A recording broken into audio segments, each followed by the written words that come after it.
सर्वांना नमस्कार. सर्वांना 15 ऑगस्ट स्वातंत्र्य दिनाच्या खूप खूप शुभेच्छा. आपला भारत देश आजच्या या दिवशी इंग्रजांच्या गुलामगिरीतून मुक्त झाला.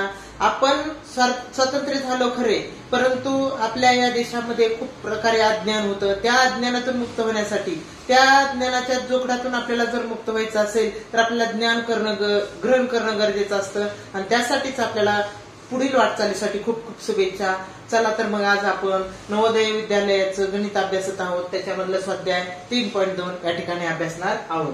चला, त्यातील पहिलं उदाहरण आहे, एक संख्या 50हून लहान आहे, 7च्या पटीत आहे, बरोबर 3 अवयवांची आहे, तर ती संख्या कोणती? तर पहा, 50हून लहान आहे आणि 7च्या पटीत आहे. पर्याय जर बघितले तर आपल्याला लक्षात येईल की चारीचे चारी पर्याय 50हून लहान आहेत आणि सगळे 7च्या पटीतच आहे.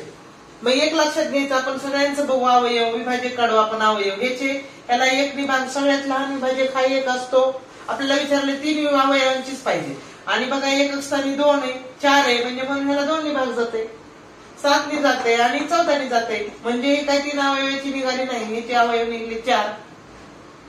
आता 42 पण समय पहा, सम असल्यामुळे परत ह्याचा 2 अवयव निघतो, म्हणजे 1 निघतो, 2 निघतं, पुन्हा आणखी बघायचे 3 भाग जातो, कारण याचे व्यतिरिक्त 6, पुन्हा 6 भाग जातो, 6 7 42, 1 2 42 आणि 42 एवढे अवयव ह्याचे निघतात, म्हणजे हा पण पर्याय येणार नाही. आता 49 पहा, 49चे विभाजक 1 भाग जातो, 7 भाग जातो आणि 19 भाग जातो, 49 भाग जातो, म्हणजे हे 3 विभाजकांची 49 ही संख्या झाली आणि ती 7च्या पण पटीत आहे आणि 50 पेक्षा पण ती लहान आहे, म्हणून पर्याय क्रमांक सी. चला, पुढचा दुसरा प्रश्न, 37 या संख्येचा सर्वात लहान विभाजक कोणता? आता कोणत्याही संख्येचा लहान विभाजक म्हणजे 1 असतो आणि सर्वात मोठा विभाजक म्हणजे 30 संख्या असते. आपल्याला लहान विभाजक विचारलेला आहे, म्हणजे 1 हा सर्वात लहान विभाजक आहे. तिसरं उदाहरण अभ्यासू आपण, जर 3 क्रमिक संख्यांची बेरीज 15 आहे तर मधल्या संख्येचा वर्ग असेल. 3 क्रमिक संख्यांची बेरीज म्हणजे क्रमाने येणाऱ्या संख्यांची बेरीज 15 आहे, तर मधल्या संख्येचा वर्ग असेल. मग एक लक्षात घ्या, सगळे वर्ग संख्या दिलेल्या आहेत, त्याचं वर्गमूळ लक्षात घेऊ आपण. ह्याचं वर्गमूळ आहे 4, 4च्या मागची संख्या 3 असेल, पुढं 5, ह्या झाल्या क्रमिक संख्या, यांची बेरीज 15 येते का बघू? 4 आणि 3 7 आणि 5 12 नाही. आता याचे घेऊन बघू आपण, हे कुणाचा वर्ग आहे? 5चा. ही मधली संख्या आहे ना, मधल्या संख्येचा वर्ग दिलेला आहे, म्हणजे याचं वर्गमूळ निघलं 5. त्याच्या अगोदरची संख्या 4 आणि त्याच्या पुढे 6, यांची बेरीज येते का 15 बघू? येते बघा, ह्याची बेरीज येते 15, म्हणजे पर्याय क्रमांक 2. चला, पुढचं उदाहरण चौथं, 1632 ही संख्या 2 संख्यांच्या गुणाकाराच्या स्वरूपात लिहा, मात्र या दोन्ही संख्येपैकी एका संख्येचे आणखीन अवयव पडू नयेत. म्हणजे पहा, एवढी संख्या आहे 1632, या संख्येचे 2 गुणाकाराच्या रूपामध्ये दिलेले सगळे पर्याय, पण असं सांगितले की त्या दोन्ही अवयवांपैकी एक जणाचे पुन्हा आणखीन अवयव पडू नये, म्हणजे दोन्ही अवयवांपैकी एक संख्या मूळ पाहिजे. आता पहा, ह्याच्यामध्ये पहिला पर्याय आहे 68 गुणिले 24, याच्यामध्ये पहा दोन्ही संख्या ह्याचे अवयव निघतात, कारण समज संख्या म्हणजे ह्याचे पण अवयव निघतात, आणखी ह्याचे पण अवयव निघतात, दोन्ही पैकी एक जणांचे अवयव नाही निघले पाहिजे, म्हणजे पर्याय क्रमांक 3 मध्ये एक संख्या आणि मूळ 17, याचे काही अवयव निघत नाही, पर्याय क्रमांक 3. उदाहरण अभ्यासत आहोत आपण, 110 या संख्येच्या एकूण विभाजकांची संख्या ही त्या संख्येच्या मूळ अवयवांच्या एकूण संख्येपेक्षा कितीने जास्त आहे?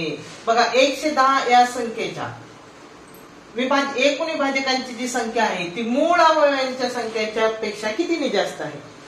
मग 110चे जे विभाजक आहे त्याच्यामधले मूळ अवयव काढावे लागतील आपल्याला आणि सगळे विभाजक काढावे लागतील. सगळे विभाजक काढल्यानंतर आपल्याला लक्षात येईल की मूळ अवयव कोणते आणि विभाजक. चला, 110चे विभाजक आपण बघा, पहिल्यांदा 1 येईल, पुन्हा 2 एक स्थानी 0 म्हणून 2 येईल, 5 येईल, 10 येईल एक स्थानी 0 म्हणून 11, पुन्हा 11 आणि 10 ने जर 11 ने भाग दिला तर 22 पंचे 10 उदरचे 55 आणि 110, बाकी झाले 1 2 3 4 5 6 7 8.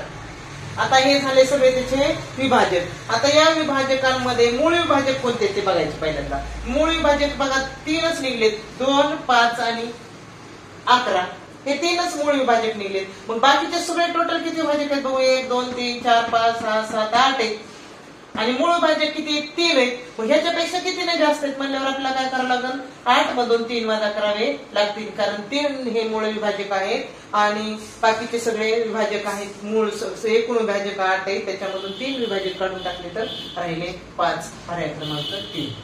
चला पुढचं 6वं उदाहरण. 60 चे विभाजक आहेत. आता विभाजक म्हणलं की कोणत्याही संख्येचा विभाजक हा 1 असतो, सगळ्यात लहान विभाजक, आणि सगळ्यात मोठा विभाजक म्हणजे 30 संख्या असते. मग ह्या पर्यायामध्ये तर 1 दिलेलाच नाही, हा पर्याय येणार नाही, कारण विभाजक म्हणले पहिल्यांदा लहान पर्याय 1 पाहिजे आणि शेवटला 30 संख्या पाहिजे, शेवटला 60 पण नाहीये, म्हणजे हा पर्याय नाही. आता दुसऱ्या याच्यात बघा 1 पासून सुरुवात झाली, बरोबर आहे. 1 2 बरोबर आहे. ज्याच्या 1 असताना 0 म्हणून 2 ने भाग जातो. 6 म्हणून अंकाची बेरीज 6 म्हणून 3 ने जातो. 4 ने जातो 15 चौक 60. 5 ने जातो 1 असताना 0 म्हणून. 2 ने गेला 3 ने गेला म्हणून 6 ने जातो. 1 असताना 0 म्हणून 10 ने जातो. 12 ने जातो 12 पंचे 60. 15 चौक 60. 20 त्रिक 60 आणि 30 दोन्ही 60 आणि 60 एक 60. म्हणजे सगळेच्या सगळे विभाजक ह्या पर्यायामध्ये आहेत. पर्याय क्रमांक बी. उदाहरण 7. 60 चे मूळ अवयव आहेत. 60 चे मूळ अवयव. तर पर्याय सगळे पाहून घेऊ आपण. ज्याच्यामध्ये मूळ अवयव नाही तो पर्याय आपण कॅन्सल करू. पण याच्यामध्ये 10 आलाय, 1 आले. 1 काय मूळ नाही संख्या, 1 ही संख्या मूळ नाही आणि संयुक्तही नाही, आणि 10 काय मूळ संख्या नाही, म्हणजे हा पर्याय येणार नाही. त्याच्यामध्ये पण तसंच आहे. पहा 6 आलेले, 6 ही सुद्धा मूळ संख्या नाहीये, आपल्याला फक्त विचारले मूळ अवयव, म्हणजे हा पर्याय पण नाहीये. आता ह्याच्यात पहा 2 3 5 हे सगळेच मूळ अवयव आहेत, म्हणजे हा पर्याय येऊ शकतो. तरी चौथा पर्याय बघू आपण. 4 गुणिले 5 गुणिले 3, 4 सुद्धा काही मूळ संख्या नाहीये, म्हणजे हा सुद्धा पर्याय येणार नाही. पर्याय क्रमांक 3 हे त्याचं उत्तर. तर पहा विद्यार्थी मित्रांनो, तुम्हाला जर माझे व्हिडिओ आवडत असेल, शिकवण्याची पद्धत जर आवडत असेल तर लाईक करा, शेअर करा, आणि जर कुणी सबस्क्राईब करायचे राहिले असेल तर सबस्क्राईब करा. चला पुढचं उदाहरण 8. दोन प्रौढ माणसांची वये दर्शवणाऱ्या संख्यांचा गुणाकार 770 आहे. त्यांच्या वयांची बेरीज किती वर्ष आहे? दोन प्रौढ माणसांची वये. आता प्रौढ माणसं म्हणले की 21च्या पुढे पाहिजेत. त्यांची वय काय दिलेली नाहीत, पण त्यांचा गुणाकार दिलेला आहे आणि त्यांची वयांची बेरीज किती असं विचारलेलं आहे. मग गुणाकार दिलाय म्हणजे आपण लक्षात घ्यायचं की 770 हा कोणकोणत्या संख्येचा गुणाकार येतो, म्हणून आपण ह्याचं काय करू, सुरुवातीला मूळ अवयव काढून घेऊ, म्हणजे आपल्या लक्षात येईल. 1 असताना 0 म्हणून 5 ने भाग जाईल. 5 1 5 2 उरले. 5 5 25 परत 2 उरले. 5 चौक 20. 1 असताना 4 आहे म्हणून 2 ने भाग जाते. 62 14 1 उरला. 62 14. 7 ने भाग जाते. 7 1 7 7 1 7 परत 11 ने भाग जातो. 11 1 11. बघा आता ही 770 ही जी संख्या आहे कोणत्या मुळाच्या गुणाकाराच्या रूपात आली पहा. 5 गुणिले 2 गुणिले 7 गुणिले 11. मग असे वयस काढायचे आपल्याला. हे असं दोन्ही संख्येचा असा वयांचा गुणाकार करायचा किती 21च्या पुढच्यांचं झालं पाहिजे. बघा 7 5 35. 7 चा 5 चा जर गुणाकार केला 35 येईल, आणि 11 गुणिले 2 यांचा जर गुणाकार केला 11 2 22 येईल. बरोबर आहे. दोन्ही प्रौढ झाले, यांचे 21च्या पुढे वय गेले, आणि ह्यांची बेरीज किती येते पाहू आपण. 35 7 22 बरोबर 57 वर्ष. पर्याय क्रमांक 3. चला पुढचं 9वं उदाहरण आहे. 32 चे मूळ अवयव काढण्याची प्रक्रिया.